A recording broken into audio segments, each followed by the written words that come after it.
అసలు కడుపులో ఉన్న బిడ్డకి మొదటి నెల నుంచి 9వ నెల వరకు ఎటువంటి జాగ్రత్తలు స్కాన్స్ పరంగా తీసుకోవాలి, ఏ మంత్ లో ఏ స్కాన్ తీసుకుంటే మంచిది? మనతో పాటు ఉన్నారు డాక్టర్ నవ్య, సీనియర్ కన్సల్టెంట్ ఫెటల్ మెడిసిన్. మొదటి నెల నుంచి 9వ నెల వరకు ఎటువంటి స్కాన్స్ ఏ మంత్ లో చేయించుకుంటే మంచిది అంటారు? So in 9 months లో what are the important scans అని చూస్తే as early as 6 to 10 weeks లోపల మనం చేసేది. సో బేబీ ఎక్కడ ఉన్నారు, బేబీ గర్భసంచి లోపలనే ఉన్నారా, ఒక బేబీ ఉన్నారా, రెండు బేబీ ఉన్నారా, గర్భసంచి ద్వారా లోపల లేకుండా బయటకి ఎక్కడన్నా ఉన్నారా, అలాంటిది ఏదైనా ఉందా? సో ఈ రెండు బేబీస్ ఉంటే రెండు బేబీస్ ఒకే గదిలో ఉన్నారా, సెపరేట్ గదిలో ఉన్నారా, all this will determine our management of that pregnancy. మదర్కి ఏదైనా డిసీజెస్ ఉన్నప్పుడు బేబీకి అంటే వచ్చే అవకాశాలు ఉంటాయంటారు? మదర్ లోపలనే బేబీ ఉంది కాబట్టి it is and fetal medicine doctors together. Healthy baby బయటకు రావాలంటే కనుక మినిమం ఎన్ని వీక్స్ ఖచ్చితంగా ఉండాలి అంటారు? So any delivery healthy baby రావడానికి చాలా ఛాన్సెస్. 2 బేబీస్ 3 బేబీస్ కూడా పుట్టే సందర్భాలు కూడా ఉంటాయి. అటువంటిప్పుడు కూడా ఈ స్కానింగ్ అనేది ఉపయోగపడుతుంది అంటారా? ఒకటి ఐడెంటికల్ ట్విన్స్ అంటాం, ఇంకొకటి నాన్ ఐడెంటికల్ ట్విన్స్ ఉంటారు. వాళ్ళకు ఉండే కాంప్లికేషన్స్ అంతా కొంచెం తక్కువే ఉంటారు. అంటే నెల తక్కువలోనే పుట్టారు బేబీ అనేది బయటకు వస్తూ ఉంటారు, మరి అది ఎలా అంటారు? గర్భసంచి ద్వారం ఉంటుంది, తొందరగానే 5th మంత్లోనే 6th మంత్లోనే స్పాంటేనియస్గా మిస్క్యారేజ్ అవ్వడం, స్పాంటేనియస్గా డెలివరీ అవ్వడం అనేది అవుతుందన్నమాట. ఇప్పుడు అసలు ఫీటల్ థెరపీ అంటే ఏంటి? మదర్కి ఏదైనా అలాంటి డిజార్డర్ ఉంటే హార్ట్లో ఎఫెక్ట్ అవుతుంది. అది as early as 16 weeks baby heart check చేసేటప్పుడే మనకు తెలిసిపోతే మదర్కి ఒక ప్రివెంటివ్ మెడికేషన్ వస్తాయి. అసలు ఫీటల్ మెడిసిన్కి కానీ ఓబీసీకి కానీ గైనకాలజిస్ట్ కానీ డిఫరెన్స్ ఏంటి మేడం? అసలు ప్రెగ్నెన్సీ అనేది 2 పేషెంట్ జర్నీ, ఒకటి మదర్, ఒకటి బేబీ, కడుపులో ఉండే బేబీ.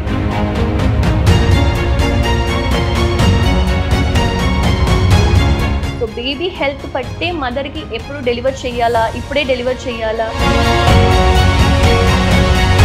ఇంకా కొన్ని రోజులు మనం బేబీ కడుపునే ఉండడానికి అవకాశం ఉందా లేదా. సో ఇట్ ఈస్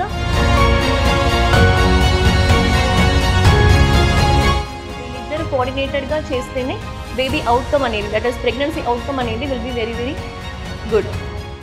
అందరికీ నమస్కారం, వెల్కమ్ టు బీఆర్కే హెల్త్. అసలు కడుపులో ఉన్న బిడ్డకి మొదటి నెల నుంచి 9వ నెల వరకు ఎటువంటి జాగ్రత్తలు స్కాన్స్ పరంగా తీసుకోవాలి, ఏ మంత్లో ఏ స్కాన్ తీసుకుంటే మంచిది? ఇప్పుడున్న టెక్నాలజీని బేస్ చేసుకొని ఎటువంటి స్కాన్స్ ద్వారా ముందుకెళ్తే బిడ్డ క్షేమంగా తల్లి క్షేమంగా ఉంటుంది? దీనికి సంబంధించి డీటెయిల్గా కంప్లీట్ డీటెయిల్ అలాగే మనకున్న డౌట్స్ని కూడా క్లారిఫై చేయడానికి మనతో పాటు ఉన్నారు డాక్టర్ నవ్య, సీనియర్ కన్సల్టెంట్ ఫెటల్ మెడిసిన్, అలాగే యశోద హాస్పిటల్ డాక్టర్, హైటెక్ సిటీకి సంబంధించి మనతో పాటు ఉన్నారు. మన వారిని పరిచయం చేసుకుందాం. నమస్కారం డాక్టర్. నమస్తే డాక్టర్, ముందుగా చెప్పండి, మొదటి నెల నుంచి 9వ నెల వరకు ఎటువంటి స్కాన్స్ ఏ మంత్ లో చేయించుకుంటే మంచిది అంటారు? నార్మల్లీ ఫీటల్ మెడిసిన్ అనేది అంటే లైక్ కడుపులో బిడ్డ ఉండేటప్పుడు దట్ 9 months ఆఫ్ జర్నీని చూసుకోవడమే, అండ్ 9 months జర్నీలో బేబీ బాగున్నారా లేదా, బేబీలో ఏదైనా అబ్నార్మలిటీస్ ఉందా లేదా అని చూడడమే అనేది ఫీటల్ మెడిసిన్ అనమాట. So 9 months journey like pregnancy అనేది it takes care of 2 patients, mother ఒకటి అండ్ బేబీ ఒకటి. I always say that baby is the heart of the pregnancy. So ఎలా మదర్ని మనం చూసుకుంటున్నాము అండ్ బేబీని హెల్తీగా ఉందా లేదా అని చూసుకోవడం కూడా అంతంత ఇంపార్టెంట్, బికాస్ అవుట్కమ్ అనేది ఒక ప్రెగ్నెన్సీ హెల్తీ అవుట్కమ్ అనేది బేబీ మంచిగా బయటకు వచ్చినది. So I'm very proud to be a fetal doctor in that wise. So future generation babies child health కానీ అడల్ట్ హెల్త్ కానీ ఆల్ డిపెండ్స్ అపాన్ ఈ 9 months జర్నీ అనేది. సో ఈ 9 months జర్నీలో లైక్ ఏది ఇంపార్టెంట్ స్కాన్స్ అంటే, yes 90% of my job is to see for the scans only. Scans చేయడమే 90% of job. మిగతా 10% we do interventions. Okay. So in 9 months లో what are the important scans అని చూస్తే as early as 6 weeks 6 to 10 weeks లోపల మనం చేసేదే viability scan అంటాం అనమాట.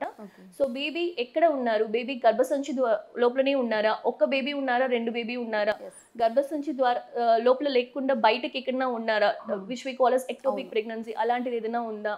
సో ఈ రెండు బేబీస్ ఉంటే రెండు బేబీస్ ఒకే గదిలో ఉన్నారా, సెపరేట్ గదిలో ఉన్నారా, that is called chorionicity of the baby. All this will determine our management of that pregnancy. Second important scan అంటే 3వ నెలలో స్కాన్, 12 week స్కాన్ అంటాం అనమాట. That is called NT scan, which is popularly known nowadays. So NT స్కాన్లో ఏమంటే like baby will be as big as 1 finger సైజ్లో ఉంటారు, 6 centimeters సైజ్లో ఉంటారు. ఈ చిన్న బేబీలోనే 50-60% ఆఫ్ తయారీ అంతా అయిపోతారు. ఓకే. సో ఆ తయారీ అంతా నార్మల్ గా ఉన్నారా లేదా, సో ఆ పాయింట్ లో అది మాత్రం కాకుండా బేబీలో ఏదైనా chromosomal problems, Okay. Especially down syndrome అనేది అంటే వినుంటారు. థర్డ్ మంత్ లోనే తెలిసిపోతుంది అనమాట. Exactly. Okay. Down syndrome screening అని చేస్తామన్నమాట. డౌన్ సిండ్రోమ్ బేబీకి ఉంటే గానీ బేబీలో తయారీలో కూడా చిన్న చిన్న ప్రాబ్లమ్స్ వస్తారు. హార్ట్ లో కానీ, బేబీ మెడ వెనక ఫ్లూయిడ్ ఉంటుంది, ఆ ఫ్లూయిడ్ సైజ్ ఇంక్రీజ్ అయితే బేబీకి డౌన్ సిండ్రోమ్ అనే రిస్క్ పెరుగుతుంది అనమాట. సో ఇలాంటి చిన్న చిన్న విషయాలు కూడా మనం ఆ point of time, that 6 centimetre బేబీలోనే మనం తెలుసుకోగలుగుతాం. ఓకే. అది మాత్రం కాకుండా దిస్ అల్ట్రాసౌండ్ మాత్రం కాకుండా దానికి ఎక్స్ట్రా టెస్ట్ ఉంటుంది, that is double marker test అంటాము. మమ్మీ బ్లడ్ శాంపుల్ నుంచి హార్మోన్స్ పెట్టి అది increase and decrease of hormone levels పెట్టి అండ్ ఈ అల్ట్రాసౌండ్ కంబైన్ చేసి we can give a risk calculation to see ఈ టోటల్ పాపులేషన్ లో హై రిస్క్ పీపుల్ ఎలా ఉన్నారు, ఇక్కడ ఉన్నారా లేదా అని. ఆ హై రిస్క్ పేషెంట్ కి వేరేదైనా ఫర్దర్ ఎవాల్యుయేషన్ కావాలా వద్దా అని చూడడానికి కూడా ఒక అవకాశం ఉంటుంది. అది మాత్రం కాకుండా ఆ 3 months లోనే మదర్ కి ఏదైనా pre eclampsia, that is hypertension రావడానికి ఛాన్సెస్ ఏదైనా ఉందా లేదా, బేబీ ఫ్యూచర్ లో ఆ 9 months లో చిన్నదిగా గ్రో అవడానికి ఛాన్సెస్ ఉందా లేదా, మదర్ కి ప్రీ టర్మ్ లేబర్ అంటాము, తొందరగానే డెలివరీ అయిపోవడం, దానికి ఏదైనా రిస్క్ ఉందా లేదా అని ఇది అన్ని ఇన్ఫర్మేషన్ ఆ 3 months లోనే మనకు తెలిసిపోతుంది. That is a very very important scan. Okay. Mother కి ఏదైనా డిసీజెస్ ఉన్నప్పుడు బేబీకి అంటే వచ్చే అవకాశాలు ఉంటాయంటారా? ఎగ్జాక్ట్లీ. ఓకే. సో మదర్ కి మనం తినే ఆహారం నుంచి, మదర్ కి ఉండే హెల్త్ మెడికల్ ఇష్యూస్ నుంచి everything is going to affect the baby. After all mother లోపలనే బేబీ ఉంది కాబట్టి it is mostly like taken care of both obstetrician and fetal medicine doctors together.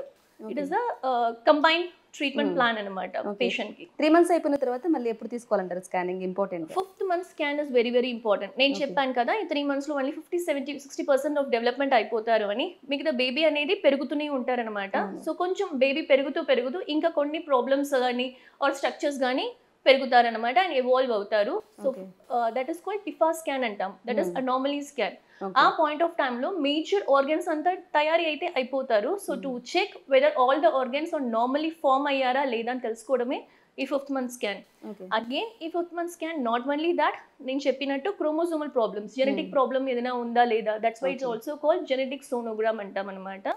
Genetic problem ఏదైనా ఉందా లేదా, mother కి yes this is also one of the time important time to screen for mother కి hypertension రావడానికి chances ఉందా లేదా, అది ఉంటే కానీ ప్రివెంటివ్ మెడికేషన్స్ ఇవ్వడానికి ఇవ్వాలా వద్దా అనేది కూడా మనకి కొంచెం క్లారిటీ వస్తారు అనమాట. ఓకే. 5th month వరకు స్కానింగ్ అనేది ఇంపార్టెంట్. తర్వాత నెక్స్ట్ దాని తర్వాత బేబీ మోస్ట్లీ డెవలప్ అయిపోతారు. ఫంక్షనల్ థింగ్స్ మాత్రమే బేబీ పుట్టాక, baby when the baby takes the first breath అంటాం కదా, అప్పుడు బేబీకి functionality of other organs change అవుతారు. సో ఇప్పటి వరకు baby will be very busy in developing the organs. దాని తర్వాత బేబీ పెరగడం మొదలు పెడతారు, ఒక్కొక్క ఆర్గన్స్ ఆర్ అన్ని వెయిట్ గెయిన్ అవ్వడం మొదలు పెడతారు. So that's why we continue with the growth scan monitoring. At least 2 growth scan monitoring is very very essential in the pregnancy. One at 28 weeks, that is 28 to 30 weeks లో scan చేసేది. దాని తర్వాత mother medical condition పట్టి కానీ are బేబీకి health పట్టి కానీ frequency of scans మనము ప్లాన్ చేసుకోవచ్చు. సో 28 weeks స్కాన్ నార్మల్ ఉంది అనుకోండి, ఆ పీరియడ్ ఆఫ్ టైంలో ఎంత పెరగాలో అంత పెరిగి ఉండారా లేదా, బేబీ బ్లడ్ ఫ్లోస్ అంతా ఎలా ఉన్నారు, బేబీ చుట్టూ ఉండే ఉమ్మనీరు ఎలా ఉన్నారు అన్ని తెలుసుకోవడానికి ఒక అవకాశం ఉంటుంది. సో అది నార్మల్ ఉందనుకోండి, దెన్ డెలివరీకి ముందు ఒకసారి బేబీ పొజిషన్ అంతా చూడడానికి, so that we can plan for normal delivery కావాలా, సిజేరియనే అవుతుందా వీళ్ళకి అని ప్లాన్ చేయడానికి 1 more స్కాన్ అరౌండ్ 35-36 weeks లో. హెల్తీ బేబీ బయటికి రావాలంటే కనుక మినిమం ఎన్ని వీక్స్ ఖచ్చితంగా ఉండాలి అంటారు? After 37 weeks. 37 weeks వరకు అన్ని ఆర్గన్స్ నేను చెప్పినట్టు ఒక్కొక్క ఆర్గన్ ఒక్కొక్క పీరియడ్ ఆఫ్ టైమ్ లోనే డెవలప్ అవుతారనమాట. 37 weeks is the cut off point we keep to term it as pre term కానీ టర్మ్ కానీ. సో 37 weeks లోపల అన్ని ఆర్గన్స్ డెవలప్ అయిపోతారు. So any delivery after 37 weeks is a good. Healthy baby రావడానికి చాలా chances ఉంటాయి. Okay madam, అలాగే చాలా మంది ఇన్ని స్కాన్స్ తీసుకున్నప్పటికీ కొంతమంది కడుపులోనే చనిపోవడం అలా జరుగుతూ ఉంటుంది. మరి అటువంటిప్పుడు వారు అంటే ఏ మిస్టేక్ చేశారు, లేకుంటే ఏదైనా ప్రాబ్లం అయ్యి ఉండొచ్చు అంటారా? So as I said, it is not just baby care మాత్రమే. ఫీటల్ మెడిసిన్ అనేది మెటర్నల్ ఫీటల్ మెడిసిన్ అంటాం. సో మదర్ హెల్త్, నేను చెప్పినట్టు mother health always influence the baby's growth అనమాట. సో ఇఫ్ అట్ ఆల్ అలాంటి ప్రాబ్లమ్స్ మీరు అడిగినట్టు లైక్ బేబీ కడుపులోనే చనిపోవడం ఎందుకు అంటే, there are lot of reasons for that. That is called intrauterine foetal demise అంటాము. So a point of time from the 6 weeks onwards to లేకే 40 weeks వరకు ఎప్పుడు బేబీ కడుపులోనే హార్ట్ బీట్ ఆగిపోతుంది అనుకోండి, that is called intrauterine foetal demise. So అది mother health పట్టి కూడా ఉండొచ్చు. మదర్కి హైపర్ టెన్షన్ ఉంటే కానీ, డయాబెటీస్ ఉంటే కానీ, ఆర్ వేరే ఏదైనా conditions like auto immune disorders కానీ, ఆర్ బేబీకి మంచిగా బ్లడ్ ఫ్లో సప్లై అవ్వకపోవడము, ఆర్ బేబీలో ఏదైనా తయారీలో ప్రాబ్లం ఉండడము, ఆర్ ఏదైనా వాళ్ళిద్దరూ లైక్ కన్సాంగ్యునస్ మ్యారేజ్ ఉంటాము, మదర్ అండ్ ఫాదర్ ఇద్దరు వచ్చి ఒకే కమ్యూనిటీ రక్తం లోపల ఉండొచ్చు. or ఒకే ఇది లోపల పెళ్లి చేసుకుంటే వాళ్ళకి చాలా Issues తయారీ వస్తాయి. తయారీ Okay. ప్రాబ్లం రావచ్చు. దానివల్ల బేబీకి చాలా లైఫ్ థ్రెటనింగ్ కాంప్లికేషన్స్ ఉంటే కూడా బేబీ కడుపులోనే చనిపోవడానికి ఛాన్సెస్ ఉంటుంది. Okay. సో అందుకే ఈ schedule scans is very important to pick up. ఇలాంటి ప్రాబ్లమ్స్ ఉంటే ఎర్లీగా పికప్ చేస్తే దానికి ఎలాంటి ఇంటర్వెన్షన్ చేయాలనే దానికి we can have a plan of action అనమాట. ఓకే, కొంతమందికి స్కానింగ్లో చేయించుకోవాలి అంటే కనుక ఇప్పుడు సిటీలో కాబట్టి అందరూ టెక్నాలజీని అట్లా యూస్ చేసుకొని బేస్ చేసుకొని చేసుకుంటారు. బట్ అంటే విలేజ్లలో ఉండేవాళ్ళు కొంతమంది స్కానింగ్ ఏముందులే మేము చేయించుకోలేదు కదా మీరు ఎందుకు అన్నట్లు అంటే వాళ్ళను ఇట్లా ఇంప్రూవ్ కూడా చేస్తూ ఉంటారు. మరి అటువంటిప్పుడు వాళ్ళకి అవగాహన లేక చాలామంది కూడా చేయించుకోరు కూడా. మరి వాళ్ళు అంటే అవేర్నెస్ రావాలంటే ఏం చేయాలంటారు మేడం? ఇట్స్ నాట్ లైక్ అక్కడంతా లైక్ ఇలాంటి ఫిటల్ మెడిసిన్ లేదు అని. రేడియాలజిస్ట్ ఉన్నారు అండ్ బేసిక్ స్కాన్స్ చేసే వాళ్ళు ఉన్నారు. సో ఏదైనా ప్రాబ్లం ఉంటే నాకు వచ్చే దాంట్లో 2/3 ఆఫ్ పేషెంట్స్ అంతా రెఫరల్ పేషెంట్సే ఉంటారనమాట. అలా వాళ్ళ ఊర్లో చేసుకున్న స్కాన్స్లో ఏదైనా ప్రాబ్లం ఉంటే కానీ వచ్చి మన దగ్గర ఫర్దర్గా ఏం చేయాలి అని ఒక సెకండ్ ఒపీనియన్ కోసం చాలా పేషెంట్స్ వస్తారు. So it's always important that నేను చెప్పినట్టు ఈ 5 స్కాన్స్ చేసుకుంటే అండ్ కరెక్ట్ పీరియడ్ ఆఫ్ టైంలో చేసుకుంటే మనం చాలా ప్రాబ్లమ్స్ని ఆ టైంలోనే పికప్ చేయడానికి ఛాన్సెస్ ఉంటుంది. బేసిక్గా 5 స్కాన్స్ అనేది సో దట్స్ వాట్ బేబీ అనేది we have to take care. ఇంకా మీదట బేబీ అనేది it's not just part of the mother, it is separate patient. So ఆ పేషెంట్ కి ఇవ్వాల్సిన కేర్ ఇస్తేనే మనం చిన్న చిన్న ప్రాబ్లమ్స్ కూడా ఎర్లీగా పికప్ చేయడానికి అవకాశం ఉంటుంది. సో స్కాన్స్ అనేది ప్రెగ్నెన్సీలో మిస్ అవ్వకూడదు. ఓకే, అలాగే 2 బేబీస్ 3 బేబీస్ కూడా పుట్టే సందర్భాలు కూడా ఉంటాయి. అటువంటిప్పుడు కూడా ఈ స్కానింగ్ అనేది ఉపయోగపడుతుంది అంటారా? ఎగ్జాక్ట్లీ. సో నేను చెప్పినట్టు there is very important. As early as 6 weeks నేను చెప్పాను. బేబీ వచ్చి there are different types of twin pregnancy ఉంటారు. ఒకటి ఐడెంటికల్ ట్విన్స్ అంటాము, to be very frank in the colloquial language. ఇంకొకటి నాన్ ఐడెంటికల్ ట్విన్స్ ఉంటారు. నాన్ ఐడెంటికల్ ట్విన్స్ వచ్చి it's a very milder form of twins అని చెప్పొచ్చు. వాళ్ళకు ఉండే కాంప్లికేషన్స్ అంతా కొంచెం తక్కువే ఉంటారు కంపేర్ టు ద ఒకే గదిలో, దట్ ఈస్ ఐడెంటికల్ ట్విన్స్కి. సో ఐడెంటికల్ ట్విన్స్కి ఏమవుతుందంటే వాళ్ళకి ఉండే placenta, that is sharing of blood vessels ఉంటారు. వాళ్ళిద్దరికి ఒకే ఫుడ్ ప్లేట్ నుంచి, దట్ ఈస్ మాయ అంటారు కదా, ఒకే మాయ ఉంటారు కాబట్టి వాళ్ళకి షేరింగ్ ఆఫ్ బ్లడ్ ఒకటే ఉంటారు కాబట్టి ఒక్క బేబీకి ఎక్కువ వెళ్ళొచ్చు, ఒక బేబీకి తక్కువ వెళ్ళొచ్చు. దానివల్ల గ్రోత్లో కూడా ప్రాబ్లం ఉండొచ్చు, ఆర్ దానివల్ల లైక్ బేబీ తయారీలో ప్రాబ్లం ఉండొచ్చు. సో అలాంటి ప్రాబ్లమ్స్ ఉంటే కానీ ఇంటర్వెన్షన్, ఫీటల్ ఇంటర్వెన్షన్స్ అంటాం అనమాట. ఇఫ్ ఫర్ ఎగ్జాంపుల్ ఇలాంటి ఒకే గదిలో ఉండే బేబీకి ఒక బేబీకి ఎక్కువ బ్లడ్ వెళ్తుంది అనుకోండి, సో ఇంకొక బేబీకి తక్కువ వెళ్ళడం వల్ల బేబీ కడుపులోనే చనిపోతే ఉండే బేబీకి చాలా కాంప్లికేషన్స్ రావడానికి ఛాన్సెస్ ఉంటుంది. సో ఆ బేబీకి న్యూరో డెవలప్మెంటల్ డిలే అంటాం, న్యూరాలజికల్ కాంప్లికేషన్స్ ఉంటుంది, ఆర్ ఆ బేబీకి వేరే ఏదైనా లైక్ బ్లడ్ ఫ్లోలో తక్కువ ఉండే వల్ల బేబీకి హార్ట్ బీట్ ఆగిపోవడానికి ఛాన్సెస్ ఉంటుంది, ఆ బేబీకి హార్ట్ ప్రాబ్లమ్స్ రావడానికి ఛాన్సెస్ ఉంటుంది. సో ఇలాంటి బేబీస్ని మనం ఫస్టే చూసుకున్నాం అనుకోండి, సో మనం షెడ్యూల్ చేసుకోవచ్చు ఎంత ఫ్రీక్వెంట్గా వాళ్ళు రావాలి. సో ఏదైనా ప్రాబ్లమ్స్ అనిపిస్తే దానికి తగినట్టు మనము 3 weeksలో పిలవాల్సిన పేషెంట్ని 2 weeksలో చూడాల్సి వస్తుంది, ఆర్ 1 weekలో చూడాల్సి వస్తుంది, ఆర్ ఎవ్రీ ఆల్టర్నేట్ డేస్ చూడాల్సి వస్తుంది. సో అలా మానిటర్ చేసామనుకోండి చాలా చాలా కాంప్లికేషన్స్ మనం మన హ్యాండ్లో కంట్రోల్ తీసుకోవచ్చు. సో దట్ ఫర్దర్గా బెటర్ ప్లాన్ చేసుకోవచ్చు ఎలా మేనేజ్ చేయాలి అని. ఓకే, ఒకవేళ స్కానింగ్ కనుక తీసుకోకుంటే ఫర్దర్గా వచ్చే ప్రాబ్లమ్స్ అంటే ఈ విధంగా ఉంటాయి తర్వాత ఆఫ్టర్ డెలివరీ కానీ తల్లి బిడ్డకు కానీ? నాట్ ఎవ్రీ ప్రెగ్నెన్సీ ఒక నార్మల్ అవుట్కమ్ వస్తుంది అని లేదు. ఏ ప్రెగ్నెన్సీలో ఏమవుతుంది అని తెలియదు. ఇప్పుడు ఉండే మన ఇప్పుడు ఉండే మన అవేర్నెస్ పట్టి కానీ ఆర్ వాళ్ళు లైఫ్ స్టైల్ కానీ వాళ్ళు ప్రెగ్నెన్సీ ప్లానింగ్ కానీ it's not up to the appropriate age. అప్పుడంతా 20-25 yearsలోనే చేసుకునే వాళ్ళు. సో 30 yearsకి ఉండే ఆ complications of hyper tension, 30 age పట్టి కానీ వాళ్ళకి హెల్త్ పట్టి కానీ ఉండే కాంప్లికేషన్స్ అప్పుడు ఉండేవి లేదు. So they would have plan the pregnancy well before 25 years. So ఏం కాంప్లికేషన్స్ ఉండేది కాదు. ఇప్పుడు మనం ప్రెగ్నెన్సీ కూడా we're planning after 30 years. So దాంతో పాటు మెడికల్ కాంప్లికేషన్స్ ఉంటారు, ఏజ్ వల్ల వచ్చే జెనెటిక్ ప్రాబ్లమ్స్ ఉంటారు. సో ఇదంతా వల్ల లైక్ ఈవెన్ ఫీటల్ స్కాన్స్ కూడా మనం ప్లాన్ చేసుకుంటే ఇలాంటి ప్రాబ్లమ్స్ రావడానికి మనం we can prevent it. Okay, it is most of preventive medications only, preventive medicine only this is. అంటే లైఫ్ స్టైల్ కూడా దాని మీద డిపెండ్ అయి ఉంటుంది. Exactly, definitely lifestyle takes a bigger role in baby health కూడా. So మదర్కి pregnancy అవడమే will be a bigger problem if at all they go after 35 years. Some are very very lucky, first planning లోనే అయిపోతారు. If infertility treatment చేసుకొని and IVF pregnancy అనుకుంటారు కదా, so వాళ్ళకంతా ఇంకా కాంప్లికేషన్స్ ఎక్కువ అవుతారు. 7th month లో బేబీ పుట్టి చనిపోవడం అలా జరుగుతూ ఉంటుంది ఇంతకుముందు మీరు చెప్పినట్లు. మరి స్కానింగ్ అనేది ఉపయోగపడుతుంది అంటారా? ముందే తెలుసుకునే అవకాశం ఉందంటారా? ఎస్, కొన్ని కేసెస్ ఉంటారు. సో ఇలా నేను చెప్పినట్టు ప్రివెంటివ్ కేసెస్ ఉంటారు. So if at all for example మదర్కి వచ్చి I have seen patients who has come with 7th pregnancy 8th pregnancy 7th మంత్లో బేబీకి వచ్చి ఫుల్ వాటర్ అంతా అక్యుములేట్ అయ్యి చనిపోతారు మేడం. ఆర్ వేరే ఏదైనా ప్రాబ్లమ్ ఇన్ఫెక్షన్ వచ్చి మదర్కి ఫీవర్ వచ్చి చనిపోతారు. సో ఇలా ఇదంతా ఏది ప్రివెంటబుల్ కాసెస్ అని చూడడానికి మనకి ఫస్ట్ ఒక అవకాశం ఉంటుంది. యాజ్ ఐ సెడ్ 3 monthsలోనే మనము not only mother health and baby health చూస్తాం మాత్రం కాకుండా మదర్కి టోటల్ ఆఫ్ మెడికల్ హిస్టరీ కూడా మనం తీస్తాం. సో దాంట్లోనే మనకి తెలిసిపోతుంది మదర్కి బ్లడ్ గ్రూప్ కూడా మ్యాటర్స్. సో ఇలా బ్లడ్ గ్రూప్లో ఏదైనా ప్రాబ్లం మదర్కి నెగిటివ్ బ్లడ్ గ్రూప్ అండ్ ఫాదర్కి పాజిటివ్ బ్లడ్ గ్రూప్ అనుకోండి. సో వాట్ హ్యాపన్స్ దట్ మదర్లో వచ్చి ఫాదర్ యాంటీబాడీస్ వచ్చేస్తాయి, అదే వెళ్ళి బేబీకి ఆర్బీసీస్ తగ్గించేస్తాయి. సో బేబీకి అనీమియా రావడానికి ఛాన్సెస్ ఉంటుంది. అలా అనీమియా ఉంటే 7th monthలో కానీ 6th monthలో కానీ కరెక్ట్ టైంలో మనం పట్టించుకోకుండా కరెక్ట్ టైంలో బేబీకి ఇంట్రాయూట్రైన్ ట్రాన్స్ఫ్యూషన్ అంటాం. కడుపులో ఉండేటప్పుడే బేబీకి బ్లడ్ ట్రాన్స్ఫ్యూజ్ చేసేది, అదంతా కూడా మనం చేస్తామన్నమాట. That also comes under fetal medicine only. So అలా కరెక్ట్ టైంకి మనము బేబీకి బ్లడ్ ట్రాన్స్ఫ్యూజ్ చేయకపోతే బేబీ 7th monthలోనే కడుపులోనే చెడిపోవడానికి ఛాన్సెస్ ఉంటుంది because of heart failure with the anaemia. అలాగే మేడం చాలా మంది 7th monthలో ఇట్లా చనిపోవడం కాకుండా త్వరగా అంటే నెల తక్కువలోనే పుట్టారు బేబీ అనేది బయటకు వస్తూ ఉంటారు. మరి అది ఎలా అంటారు అసలు? Lot of reasons. అదిలో అల్ట్రాసౌండ్లో మనం డిటెక్ట్ చేసే రీజన్ ఏమంటే లైక్ సర్వికల్ స్మాల్ గర్భస్వంచి ద్వారం ఉంటుంది కదా, అది చిన్నదిగా ఉంటే కూడా తొందరగానే 5th monthలోనే 6th monthలోనే స్పాంటేనియస్గా మిస్క్యారేజ్ అవ్వడం, స్పాంటేనియస్గా డెలివరీ అవ్వడం అనేది అవుతుందన్నమాట.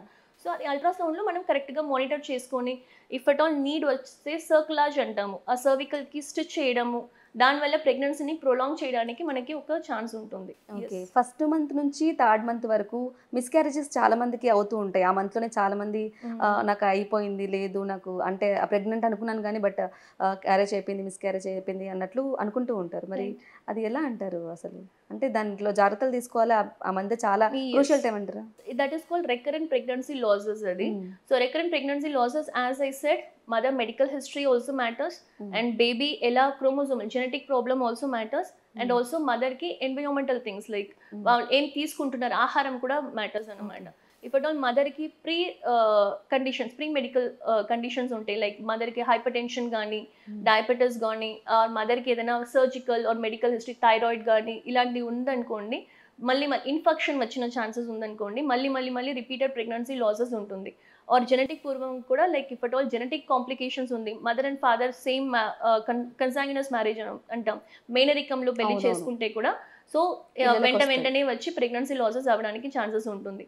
That is why we have to do a pre conceptional counselling. If now everybody most of the pregnancy are planned pregnancy ఉంది కాబట్టి ప్రెగ్నెన్సీ ప్లాన్ చేసుకునే ముందు ప్రీ ప్రెగ్నెన్సీ కౌన్సిలింగ్ అని either you can go to your obstetrician or you can go to your fetal medicine and sit and talk about all your problems and what is your medical history అన్ని rule out చేసుకుంటే ఇలాంటి లాసెస్ని మనము prevent చేయొచ్చు. మీకు చాలా complications వచ్చే patients కూడా వస్తూ ఉంటారు కదా మేడం, సో అటువంటిప్పుడు ఎటువంటి జాగ్రత్తలు తీసుకుంటారు? అంటే రేర్ కేసెస్ ఏవైనా ఉన్నాయంటారా? There are lot of cases. మనం అన్ని ఆర్గన్స్ అప్పుడే డెవలప్ అవుతుంటారు కాబట్టి నేను చెప్పినట్టు తయారీలో ఏదైనా ప్రాబ్లం ఉంటే if at all we find out few తయారీ ప్రాబ్లమ్. ఫర్ ఎగ్జాంపుల్ హార్ట్లో ఏదైనా ప్రాబ్లం ఉందనుకోండి, what type of heart disease అని చూస్తే దానికి ఏదైనా కరెక్టివ్ ట్రీట్మెంట్ ఉందా లేదా. ఒక్కొక్క ట్రీట్మెంట్ అయితే కడుపులో ఉండేటప్పుడే ఆ ట్రీట్మెంట్ చేయొచ్చు. ఫర్ ఎగ్జాంపుల్ ఫీటల్ అనీమియా చెప్పాను నేను. సో అండ్ ట్విన్ ప్రెగ్నెన్సీలో చెప్పాను, ట్విన్స్లో ఒక ట్విన్ చిన్నదిగా గ్రో అవ్వడం, ఇంకొక ట్విన్ పెద్దదిగా గ్రో అవ్వడం, ఆర్ ట్విన్కి equal sharing of blood flow లేకుండా బేబీకి ప్రాబ్లమ్స్ వచ్చేటప్పుడు అది లేజర్ ట్రీట్మెంట్ వల్ల ఆ పార్టిషన్ కరెక్ట్గా చేసి 2 బేబీస్కి ఈక్వల్ అమౌంట్ ఆఫ్ బ్లడ్ వెళ్ళడానికి మనము అవకాశం ఇవ్వచ్చు. That is called fetal interstitial laser therapy అంటాము. Or there is other technique call if at all బేబీకి చెప్పినట్టు heart problems, there is corrective and non corrective things also. So వాళ్ళకి correct అయిన టైంలో డిడక్ట్ చేసి సలహాలు ఇవ్వచ్చు, వాళ్ళకి కౌన్సిలింగ్ చేసి ఈ బేబీ పుట్టిన తర్వాత ఎంత పర్సంటేజ్ బేబీ నార్మల్ ఉండడానికి ఛాన్సెస్ ఉంటుంది అని. Because after all they are the one who is going to take care of the baby. So ఫ్యూచర్లో ఆ సర్జరీ కాస్ట్ కానీ ఎవ్రీథింగ్ లైక్ ఇన్సూరెన్స్ అనేది it doesn't cover all this fetal therapies. So ఫ్యూచర్లో వాళ్ళు baby పుట్టాక ఆ surgery చేయడానికి కూడా they have to be very ready and they have to prepare they mind. ఎవరి దగ్గర వెళ్ళాలి, ఏ డాక్టర్ దగ్గర కన్సల్ట్ అవ్వాలి అనడానికి కూడా మనకి అది డిస్కస్ చేయడానికి we have that enough time, this period of time ఇవ్వచ్చు మంచిది. ఓకే, ఇప్పుడున్న టెక్నాలజీని యూజ్ చేసుకొని స్కానర్స్లో ఎటువంటి ఇంకా అప్డేట్గా వచ్చాయంటారు scanners? So everybody like there is lot of people who is doing all the scans and everybody doing they good job. But ఎవరు చేస్తున్నారు కరెక్ట్ గా చేస్తున్నారు what the brain doesn't know, eyes cannot see అంటారు. So మనకి తెలియకపోతే మనం ఏం చూసేది రైట్ ఆర్ రాంగ్ అని తెలుసుకోవడానికి కూడా లైక్ తెలియదు అనమాట. So technology has develop so much. ఇప్పుడు ఉండే మిషన్స్ అంతా there is high and resolution machines ఉంది కాబట్టి చిన్న చిన్న థింగ్స్ కూడా కనిపించడానికి చాలా చాలా ఇది ఉంది. But you have to choose your fetal medicine specialist whom you're going to. Okay, yes, మీరు చెప్పినట్టు కూడా చాలా మంది ఇప్పుడు మీరు స్కానర్ చేయించుకోమన్నారు కదా, అంటే పలానా చూసి స్కానర్ చేయించుకుందామని ఎక్కడికి అంటే అక్కడికి వెళ్ళే రోజులు కూడా ఉన్నాయి. ఏ స్కాన్ అంటే ఆ స్కాన్ ఎవరో advice window period also. Okay, so మన ఇండియన్ లా ప్రకారం 24 వీక్స్ లోపలనే అన్ని ఏదైనా ప్రాబ్లం కనిపించింది అనుకోండి, మనకి బేబీని కంటిన్యూ చేయాలా లేదా అనేది హక్కు ఉంటుంది. 24 వీక్స్ తర్వాత we don't have that rights also. ఏదైనా ప్రాబ్లం 24 వీక్స్ తర్వాత కనిపెట్టాం అనుకోండి, డెలివరీ తర్వాతే చూడాల్సి వస్తుంది, ఆ బేబీని కంటిన్యూ చేయాల్సి వస్తుంది. సో 24 వీక్స్ అనేది దాని లోపల మనం చేసే స్కాన్స్ అనేది is very very crucial and very critical. Like you select your gynecologist, it's very important to select a doctor for your baby as well. Okay, మనం సెలెక్ట్ చేసుకునే గైనకాలజిస్ట్ ని బట్టి మన బేబీ గ్రోత్ అనేది, మన బేబీ హెల్త్ కేర్, మీ health కోసం gynaecologist ని ఎలా చూస్ చేసుకుంటున్నారో, this is right time now you have to start seeing which doctor you are going to give for your baby. So fetal medicine specialist select చేసుకోవడం కూడా చాలా చాలా important here after. Madam, fetal therapy అని చెప్పారు ఇంతకు ముందు మాట్లాడినప్పుడు, అసలు ఫీటల్ థెరపీ అంటే ఏంటి మేడం? ఫీటల్ థెరపీ అంటే నేను చెప్పినట్టు treatment for the baby. So నేను కొన్ని సిచ్యువేషన్స్ ఉంటుంది, కొన్ని కండిషన్స్ ఉంటుంది, దాంట్లో బేబీకి ట్రీట్మెంట్ చేస్తే బేబీ బతకడానికి ఛాన్సెస్ మనం ఇవ్వచ్చు అనమాట. So for example there is a medical therapy. If మదర్కి ఏదైనా హార్టో ఇమ్యూన్ డిజార్డర్స్ ఉంది అనుకోండి, SLE అంటాం అనమాట. అలాంటి డిజార్డర్ ఉంటే బేబీకి అఫెక్ట్ అవుతుంది, ఎస్పెషలీ హార్ట్లో అఫెక్ట్ అవుతుంది. అది యాజ్ ఎర్లీ as 16 వీక్స్లో బేబీ హార్ట్ చెక్ చేసేటప్పుడే మనకు తెలిసిపోతే మదర్కి ఒక ప్రివెంటివ్ మెడికేషన్ వస్తే, for example in this condition we give steroids అనమాట. అది ఇస్తే బేబీ హార్ట్ ప్రొటెక్ట్ చేయడానికి, డెలివరీ తర్వాత పర్మనెంట్ పేస్ మేకర్ పెట్టే వరకు దాన్ని తీసుకెళ్ళడానికి కూడా ఒక స్కోప్ దొరుకుతుంది మనకి. అండ్ సర్జికల్ థెరపీస్ అంటాం. సో ఫీటల్ అనీమియా ఉంటే ఇంట్రాయూటరైన్ బ్లడ్ ట్రాన్స్ఫ్యూషన్, బేబీ కడుపులో ఉండేటప్పుడే ఎలాంటి బ్లడ్ గ్రూప్ అని తెలుసుకొని, పాజిటివ్ బ్లడ్ గ్రూప్ ఉంది అనుకోండి, దాని తగ్గినట్టు blood correct period of time, ఒక్క సిట్టింగ్తో అవ్వదు, they can be 3 or 4 times we have to transfuse the blood అనమాట. దాన్ని బట్టి బేబీని టర్మ్ వరకు 37 వీక్స్ వరకు తీసుకెళ్ళి డెలివర్ చేయడానికి ఒక అవకాశం ఉంటుంది. అండ్ ఇఫ్ ఎట్ ఆల్ వేరే ఏదైనా చూస్తే లైక్ హార్ట్లో కానీ లంగ్స్లో కానీ ఏదైనా ఫ్లూయిడ్ చేరిపోతుంది, like we see in most of the adult patients pleural effusion అంటాము. సో అలాంటి ప్రాబ్లమ్స్ ఉండేటప్పుడు ఆ నీరు తీసేస్తే బేబీకి లంగ్స్ కొలాప్స్ అవ్వకుండా లంగ్స్కి డెవలప్ అవ్వడానికి ఒక స్పేస్ దొరుకుతారు. సో అలాంటి intervention, surgical intervention, that is thoraco amniotic shunting అంటాము. సో అలాంటి థెరపీస్. అండ్ నేను చెప్పినట్టు ట్విన్ బేబీస్, ఒకే గదిలో ఉండి ట్విన్స్, షేరింగ్ ఆఫ్ బ్లడ్స్ ఈక్వల్గా లేకుండా ఒక బేబీ అఫెక్ట్ అవుతుంది అని తెలుసుకుంటే ఇంటర్స్టిషియల్ లేజర్ కానీ, రేడియో ఫ్రీక్వెన్సీ అబలేషన్ కానీ, ఆర్ మైక్రోవేవ్ అబ్లేషన్ థెరపీస్ కానీ ఇప్పుడు చాలా అడ్వాన్స్మెంట్ వచ్చింది ఫీటల్ మెడిసిన్లో. సో దట్ ఆ బేబీని కడుపులోనే సేవ్ చేసుకోవడానికి, సేవింగ్ ద అన్బోర్న్ అంటాము. సో ఆ బేబీని కడుపులోనే సేవ్ చేసుకోవడానికి ఒక ఆపర్చునిటీ ఇప్పుడు చాలా టెక్నాలజీ డెవలప్ అయిందనమాట. ఓకే మేడం, చాలా మంది గైనకాలజిస్ట్ దగ్గరికి వెళ్ళాలి అంటారు, అంటే ప్రెగ్నెంట్ లేడీస్ కానీ ఎవరైనా సరే వెళ్ళాలి అంటే గైనకాలజిస్ట్ అనుకుంటారు. అసలు ఫీటల్ మెడిసిన్కి కానీ, ఓబీసీకి కానీ, గైనకాలజిస్ట్ కానీ డిఫరెన్స్ ఏంటి మేడం అసలు? సో ఫీటల్ మెడిసిన్ అనేది it's a bridge between the obstetrician and also neonatologist. Neonatology అంటే పిల్లల డాక్టర్. సో ప్రెగ్నెన్సీ అనేది 2 పేషెంట్ జర్నీ, ఒకటి మదర్, ఒకటి బేబీ, కడుపులో ఉండే బేబీ. ఐ కాల్, నేను ఫస్టే చెప్పినట్టు that is the heart of the pregnancy. So I'm the doctor for the baby. So baby health పట్టే మదర్కి ఎప్పుడు డెలివర్ చేయాలా, ఇప్పుడే డెలివర్ చేయాలా, ఆర్ మదర్కి హెల్త్ పట్టే బేబీకి ఇంకా కొన్ని రోజులు మనం బేబీ కడుపులోనే ఉండడానికి అవకాశం ఉందా లేదా. So it is the obstetrician అనేది మదర్ని చూసుకోవాలి, ఫీటల్ మెడిసిన్ అనేది బేబీ చూసుకునే వాళ్ళు. సో వీళ్ళిద్దరు కోఆర్డినేటెడ్గా చేస్తేనే బేబీ అవుట్కమ్ అనేది, దట్ ఈస్ ప్రెగ్నెన్సీ అవుట్కమ్ అనేది విల్ బి వెరీ వెరీ ఈజీగా వస్తుంది. ఓకే, ఓబీసీ అంటే మేడం? ఓబీజీ అంటే అదే మదర్ని చూసుకునే మెడిసిన్ అనేది ఆబ్స్టెటిక్స్ అంటామంట, మెటర్నల్ మెడిసిన్ ఆర్ ఆబ్స్టెటిక్స్ అంటాము. Mostly fetal medicine specialist are the obstetricians. ఎందుకంటే డిఫాల్ట్గా బేబీని మనము, నేను కూడా ఒక గైనకాలజిస్టే, బేసికలీ ఐఎమ్ గైనకాలజిస్ట్, నా super speciality is the fetal medicine. So we are the ones, mostly fetal medicine చూస్ చేసుకున్న వాళ్ళంతా ఓబీజీగా ఉంటారు. So we know that mother health తెలుసు మనకి అండ్ ఫీటల్ హెల్త్ తెలుసు కాబట్టి we can go in coordinated manner. So okay. If ఆబ్స్ట్రేషన్ మాత్రం చూస్తుంటే fetal medicine ని మనం వదిలేస్తే అవును. లైక్ ఇట్ విల్ నాట్ చాలా బి అ మంది వెరీ వదిలేస్తారు. Good outcome out side. So Okay. It should be a both coordinated. Important. Overall గా అసలు ఫస్ట్ నుంచి 9th మంత్ వరకు బేబీ డెవలప్మెంట్ కానీ, స్కానింగ్ సంబంధించి కానీ, ఫుడ్ డైట్ కానీ ఏ విధంగా ఉండాలంటారు? ఒకసారి మరొకసారి తెలియజేస్తారా? Yes definitely it is like 3 parts మనం డివైడ్ చేసుకోవచ్చు. Pre Okay. Pregnancy planning, pregnancy care and post pregnancy care.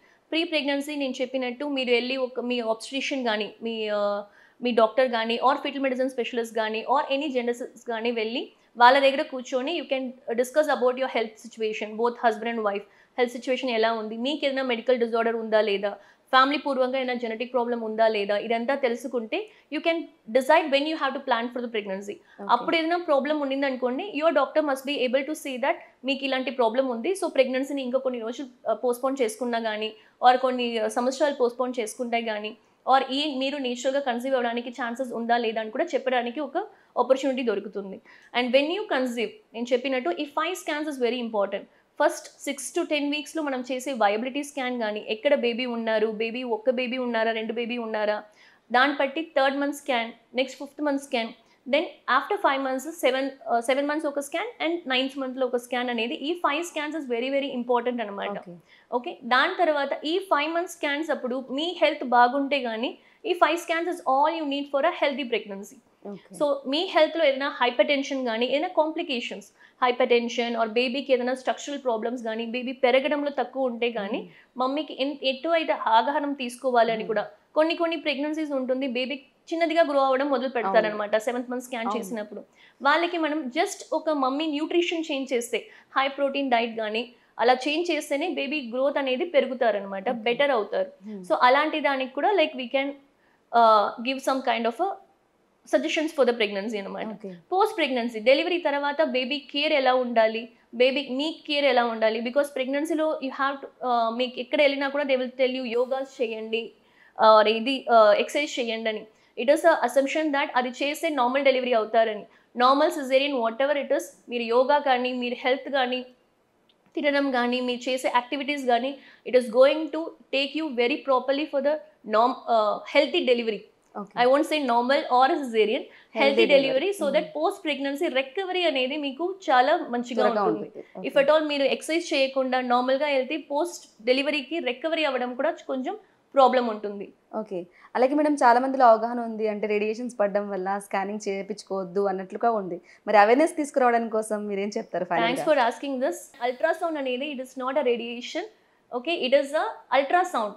Small sound waves pass చేసి దాంట్లో ఉండే ఎకోస్ పెట్టి బేబీ ఎలా పెరుగుతున్నారని చెప్పడం అనమాట. It is nothing related to radiation. X-rays వేరు, అల్ట్రాసౌండ్ వేరు. So there is no x-ray exposure కాబట్టి ultrasound is very very safe in pregnancy. Any time చేసుకున్నా కూడా ఏం బేబీకి కానీ మీకు కానీ ఏం ప్రాబ్లమ్స్ ఉండదు. Super madam, thank you so much. So చూసారు కదండి, డాక్టర్ నవ్య గారు చెప్పినట్లుగా ఫీటల్ మెడిసిన్ డాక్టర్ అనేది చాలా ముఖ్యం. వారిని సెలెక్ట్ చేసుకోవడం అనేది చాలా ఇంపార్టెంట్. అలాగే 3rd మంత్లో కానీ 5th మంత్లో కానీ 7th మంత్లో కానీ 9th మంత్లో కానీ డాక్టర్ అనేది స్కానర్స్ వల్ల బిడ్డ ఎటువంటి ప్రభావం చూపిస్తుంది, ఎలా ఉంది, గ్రోత్ అనేది, హెల్దీ బేబీ అనేది చాలా ఇంపార్టెంట్. వారు చెప్పినట్లుగా ఫీటల్ మెడిసిన్ డాక్టర్ని సరైన పద్ధతిలో ఎంచుకొని వారిని సంప్రదించినట్లయితే ఎటువంటి ప్రాబ్లం లేకుండా హెల్దీ బేబీని బయటకు తీసుకుని రావచ్చు. తల్లి బిడ్డ క్షేమంగా హెల్దీగా కూడా ఉండొచ్చు. సో ఇది వాళ్ళ డాక్టర్స్ ఇంటర్వ్యూ. Thank you.